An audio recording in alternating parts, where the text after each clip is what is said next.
प्रधानमंत्री नरेंद्र मोदी और अमेरिकी राष्ट्रपति डोनाल्ड ट्रंप को लेकर बहुत बड़ी जानकारी सामने आई है। खुलासा हुआ है कि पीएम मोदी चट्टान की तरह अपनी जगह पर खड़े हैं, लेकिन डोनाल्ड ट्रंप के पैर उखड़ गए हैं। वन वे भारत समझता था कि हम वी आर सोर्स। आपको मैं याद कराना चाहूंगा, पिछले 10 साल भारत पाकिस्तान का नाम लेना भी पसंद नहीं करता था। वो समझते थे हमारे टक्कर के लोग नहीं हैं, अगर इनका हम नाम लेंगे तो हम छोटे हो जाएंगे। तो ये दरअसल एक रिपोर्ट जारी की गई है जिसमें दुनिया के 20 सबसे लोकप्रिय नेताओं की लिस्ट जारी की गई है। इसी लिस्ट में एक बार फिर भारत के प्रधानमंत्री नरेंद्र मोदी ने बाजी मार ली है। पीएम मोदी एक बार फिर दुनिया के सबसे लोकप्रिय नेताओं की लिस्ट में नंबर 1 पोजीशन पर आए हैं। भारत की पावर ये नहीं है कि हमारे पास सिर्फ एक कंजम्पशन की मार्केट है, हमारे पास क्लियर पॉलिसी है कि अगर काउंटर करना है तो बड़े बड़े स्टेप्स लेंगे, बड़ी स्टेटमेंट देंगे, ट्रंप हमें मार देगा। हम छोटे छोटे बेबी स्टेप्स जिसको बोलते हैं वो ले रहे हैं। मालदीव, शुक्र करें कि मालदीव ने कुछ आपको इज्जत बख्शी है। ये वही मालदीव है जो अभी चंद महीने तक आप इसका जिक्र भी नहीं करना चाहते थे। आप कहते थे कि ये बहुत छोटे लोग हैं। नोट कर लेना है, बलूचिस्तान का सौदा करके आया है। मैं किसकी बात कर रहा हूं? आसिम मुनीर की।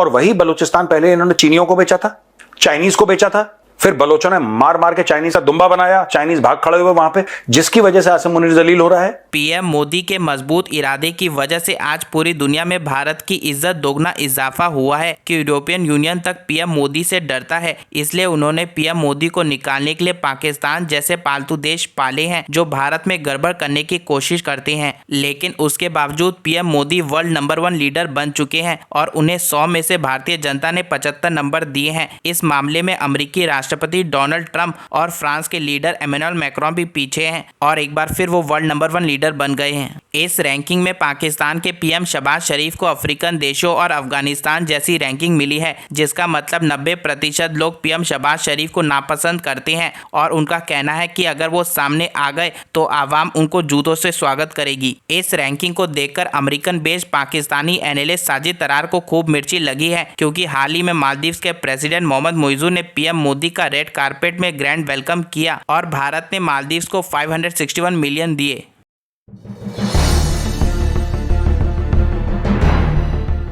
मैं तो समझता हूं मोदी साहब को अब मुल्क से बाहर नहीं जाना चाहिए, लेकिन उनको बड़ी आदत बन चुकी है जाने की, दौरों की। और बिलखसूस इस वक्त उन्हें चाहिए था कि जो इंग्लैंड के प्राइम मिनिस्टर हैं, जो उन्होंने उनको गले लगाने की कोशिश की और जिस तरीके से वो पीछे पीछे थे, तो पूरी दुनिया और वेस्ट मेरा ख्याल है सिग्नल दे रही है मोदी साहब स्लो डाउन। सर्कमस्टांसेस आप बता, दुनिया तब्दील हो चुकी। शायद मोदी साहब कुश्ती खेलते रहे बचपन में, जाफी लगते हैं, जफ्फे बड़े मार देने, जिथे जिसको जाते हैं जाके जफ्फे नु पहनते हैं। लेकिन अब उन्होंने हाथ भी नहीं मिलाया, हाथ पीछे पीछे कर रहे थे और मोदी साहब जबरदस्ती हंसने की कोशिश कर रहे थे। अब इस वक्त लोगों ने धड़ाधड़ कांग्रेस के हौसले बुलंद हो चुके हैं। अब वो मीम पे मीम बना रहे हैं। जिस तरीके से उन्होंने अगले दिन मीम एक बना के बड़ी सोशल किया है कि किस तरीके से वो फ्रांस के सदर को कह रहे थे और हंसी जा रहे थे कि are you fighting on Twitter now, और पता नहीं क्या क्या बातें बढ़ रही हैं। और इस वक्त पंजाब के जो चीफ मिनिस्टर वो बार बार उनका भी एक मीम आ रहा था कि मोदी साहब प्राइम मिनिस्टर भारत के हैं, लेकिन भारत में कम रहते हैं, दौरों पे ज्यादा रहते हैं। अब मालदीव, शुक्र करें कि मालदीव ने कुछ आपको इज्जत बख्शी है। ये वही मालदीव है जो अभी चंद महीने तक आप इसका जिक्र भी नहीं करना चाहते थे। आप कहते थे कि ये बहुत छोटे लोग हैं। उन्होंने आपको इज्जत बख्शी है, गले से लगाया है। आपकी जो ख्वाहिश गले मिलने की थी वो उन्होंने पूरी कर दी है। मुबारक हो आपको। आपने जाहिर है कि कौम को कुछ बताना था। इलेक्शन भी है बिहार का और आरएसएस की 100 साला तकरीबात भी हैं। उसमें मुझे लगता है मालदीव की जब भी काम आएगी। इससे आगे आप नहीं आ रहे क्योंकि आपकी फॉरेन पॉलिसी रुक चुकी है तैयारों पर। दुनिया आगे से आगे चली गई है। दुनिया उससे आगे पता नहीं कहां तक सफर कर रही है, गाजा के बारे में, यूक्रेन के बारे में, लेकिन आप तैयारों पे रुके हैं। कभी कहते हैं हमारा शीशा भी नहीं टूटा, कभी कहते हैं कुछ भी। ये पता नहीं कि लोग सैटेलाइट से हर चीज देख रहे हैं। चले, जो बिकता हो बेचना चाहिए मेरे ख्याल में।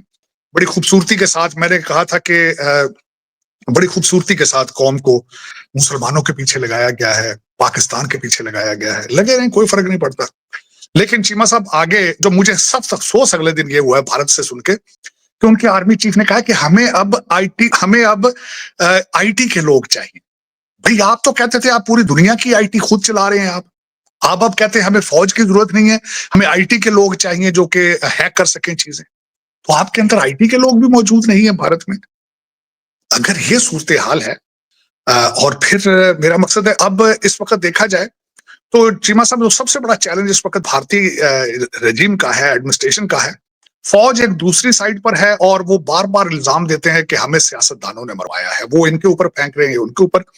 लेकिन देखा जाए तो इस वक्त तक, अभी तक अमेरिका के साथ टैरिफ के ऊपर कोई बात नहीं हो पाई अभी तक, जो कि एक सख्त नाकामी है।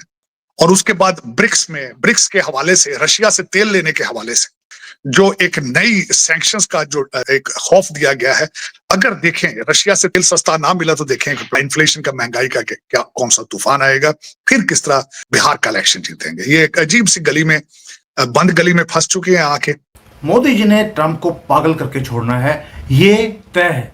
और ये कई चीजें हैं, 5 चीजें जो मैं आपके सामने रखूंगा आज, जो सारी प्रूव करेंगी कि मोदी ने ट्रंप को पागल कर दिया है और पागल करके ही छोड़ना भी है, क्योंकि ये जरूरी भी है। एक एरोगेंस है जो आपको दिखती है ट्रंप के अंदर, पूरे दुनिया के अंदर। वो तहलका मचाना चाहता है कि मेरे से बड़ा एम्परर कोई दुनिया में नहीं है। मोदी बोलते कोई बात नहीं बेटा, मैं तो पिछले 22 साल से एक पागल को झेल रहा हूं कंट्री में, जो बोलता है कि मैं युवराज हूं और इस देश का एम्परर भी मैं बनूंगा।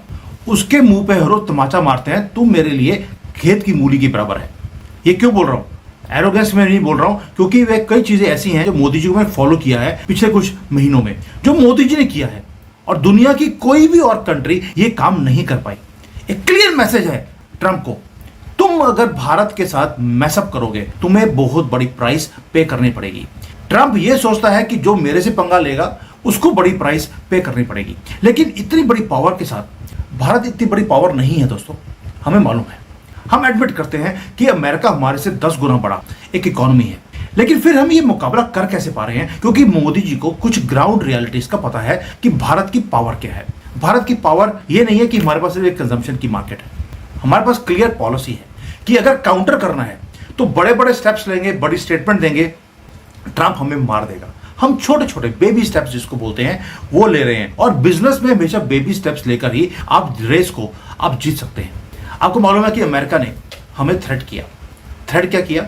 एक फैंटेसी है ट्रंप की कि मैं ट्रेड वॉर अगर शुरू करूंगा तो उसके सामने सारी कंट्रीज मेरे सामने झुक जाएंगी। लेकिन मोदी जी ने उस सारी पॉलिसी को धज्जियां उड़ा दी।